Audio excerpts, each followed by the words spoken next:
In August 2014, in the immediate aftermath of a violent incident wherein police officer Darren Wilson fatally shot a young black man named Michael Brown, outraged and agenda-driven agitators, many from out of town, seized on the news as an excuse to run wild, steal, destroy property, and more.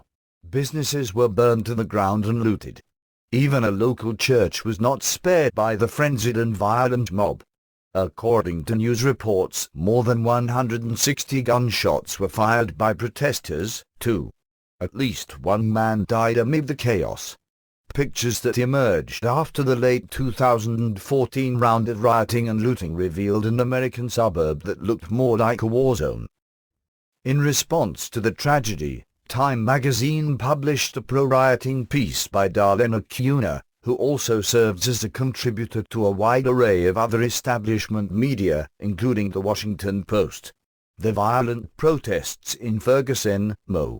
are part of the American experience, reads the subheader for the Time Ideas column, promoting riots and senseless violence as a proper and effective means of achieving political goals. Peaceful protesting is a luxury only available to those safely in mainstream culture. Cunha then goes even further. Riots are a necessary part of the evolution of society. To defend her thesis, she even cites the Boston Tea Party, equating it with the current mayhem enveloping Ferguson. Since the grand jury's decision was announced, Ferguson faced even more violence, which was stirred up by many groups and organizations, although the looting and burning merely makes life more difficult for local residents who the media say are already oppressed. Media, such as Time and the Washington Post, that sympathize with and encourage the destruction in majority black neighborhoods, ironically at the same time chastise efforts of political groups that push voter registration initiatives because those initiatives supposedly create hardships for poor minorities, making their lives more difficult. It is very questionable about whether those initiatives make minority lives harder, but it is undoubtedly a fact that burning local businesses makes minority lives more difficult. Yet the encouragement to loot goes on. The agenda to foment racial unrest and rioting as a means of achieving change is perhaps nowhere more evident than in the establishment press. Recently, more than a few news outlets have dropped every pretense of neutrality and started to openly advocate rioting and looting. And the trend is accelerating.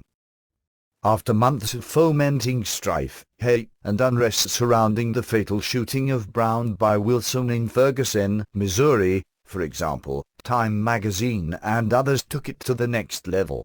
On November 25, Time published Cunha's incendiary opinion piece headlined "Ferguson in Defense of Rioting."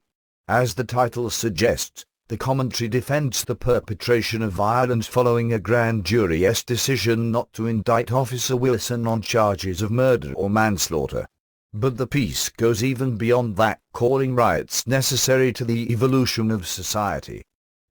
Because when you have succeeded, it ceases to be a possibility, in our capitalist society, that anyone else helped you. Cunha continues, dismissing the explanation offered by one critic of the rioting who blamed the violence on the mentality of blaming everyone else for one's own failures.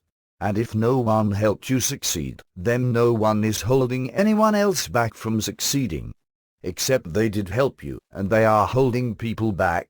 So that blaming someone else for your failures in the United States may very well be an astute observation of reality, particularly as it comes to white privilege versus black privilege.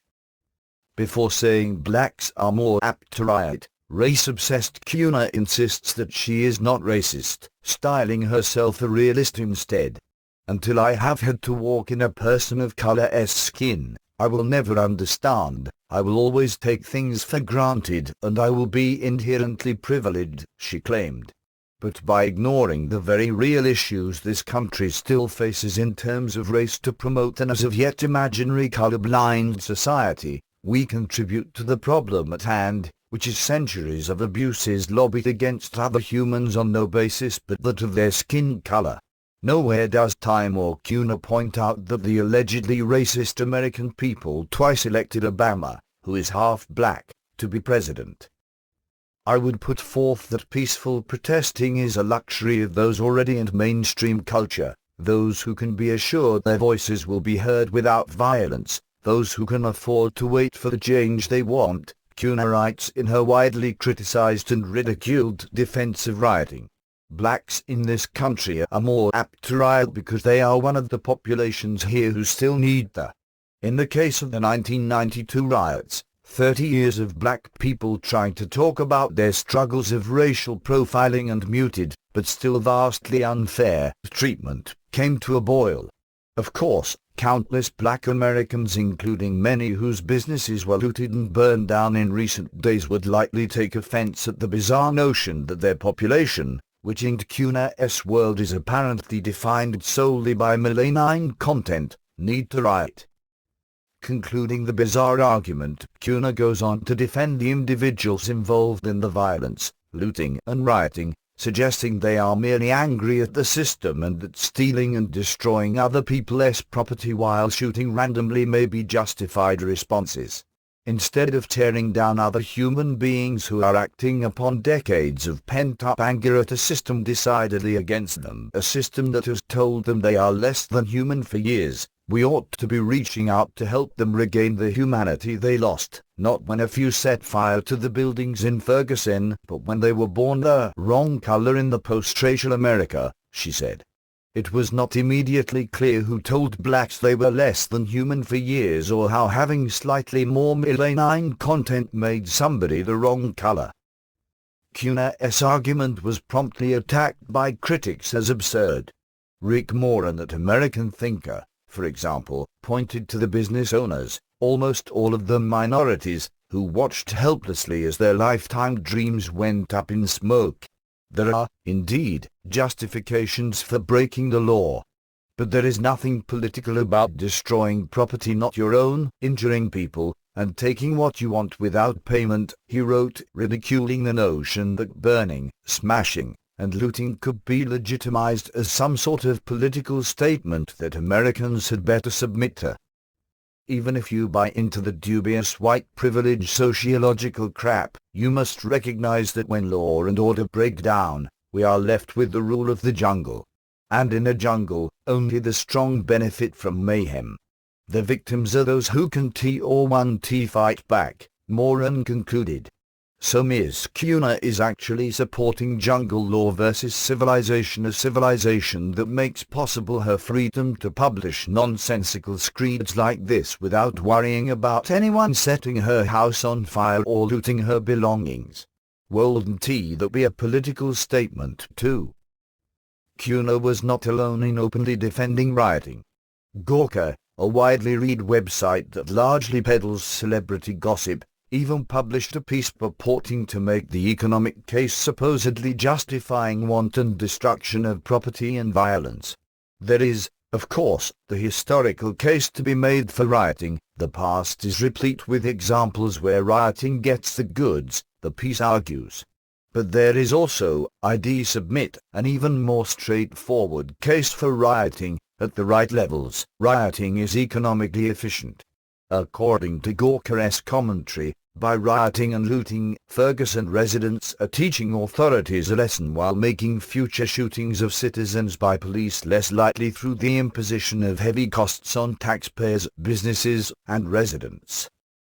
This May, Time was at it again, running a piece by former NBA star Kareem Abdul-Jabbar promising that the anti-police riots this year in Baltimore were just the beginning, while comparing the violence and looting to the Boston Tea Party. Repeatedly referring to what happened in Baltimore, a city with a black mayor and a black police chief, as an uprising, Abdul-Jabbar insisted it was about more than Freddie Gray. It is apparently about systemic injustice, which he views as applicable to blacks only. As the New American Selwyn Duke recently documented using objective data, that race-obsessed blacks as sole victims narrative fails spectacularly, with more whites being shot by police than blacks, though blacks are far more likely to shoot an officer than whites, yet it continues to be parroted by the press and establishment lackeys with an agenda to push. Abdul-Jabbar had some colorful analogies, too. For African Americans, it feels as if we are all gathered together in the path of giant steamroller. We shout up at the driver to put on the brakes, but he keeps shouting for us to get out of the way. But there is no place to go, complained multimillionaire Abdul-Jabbar, who was appointed by then Secretary of State Hillary Clinton as cultural ambassador for the U.S. government, adding that 70 unarmed blacks had been killed by police over a 15-year period. We keep backing up and backing up. In Baltimore, it felt as though everyone's back was against the wall, and there was no place to back up to anymore. If shouting doesn't get the driver's attention, maybe something more drastic will. Other race-obsessed voices were also given a media platform to promote racial strife and unrest. More and more urban uprisings will take place in the future as long as political puppets, social opportunists and embedded informants masquerading as leaders call for peace, while the poor, the black, the denied, the exploited and the oppressed masses are calling for equal rights and justice, argued Lucis Gant in the Florida Courier, with its motto sharing black life, statewide. While careful to say he does not think destroying businesses and institutions is a good idea, Gant quickly proceeds to explain why he believes it is. If you look at past riots in Los Angeles, in Detroit, in Atlanta and urban uprisings in hundreds of other cities, when the skies light up and costs go up, things begin to happen, Gant wrote.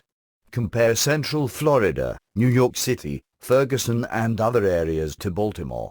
In those cities, nothing happened after the non-violent marches called by so-called and politically endorsed Negro leaders. But when flames can be seen from miles and miles away, every resource a city has is put into action immediately. He also suggested people should die fighting for equal rights and justice rather than be killed by police. Even after the flames had died out in Baltimore and Ferguson, the establishment press was whipping up mobs to keep destroying cities to achieve change. On August 5, for instance, the far-left media organ Huffington Post was telling readers that their violence had paid off. The Ferguson protests worked, reads their headline. The subheader, were the riots costly and destructive? Yes. But reform never would have happened without the unrest. The BBC and other outlets published similar claims, quoting a rap star in the headlines saying riots work. Get it? Next time you think you want some change, burn down your city, attack police, loot your neighbors' businesses, and you'll get it all with support from the press. Since the media pushing this line of thought is left-leaning, big government promoting, and their answer to the riots has been calls for more federal control of local police functions, it should at least be considered whether their callous disregard of minority property, livelihoods, and lives in promoting rioting has mainly been little more than a cynical ploy to gain a political objective.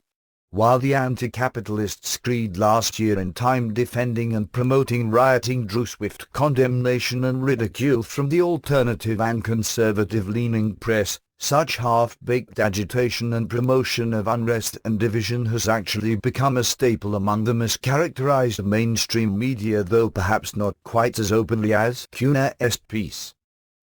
From giving respectability and credibility to race-mongers and profiteers to wildly sensationalizing stories that help advance the big government/nationalized police agenda, the increasingly discredited establishment press appears to be becoming more and more brazen in its efforts to distort the facts and foment chaos for less than idealistic purposes. And it will continue as long as it is effective.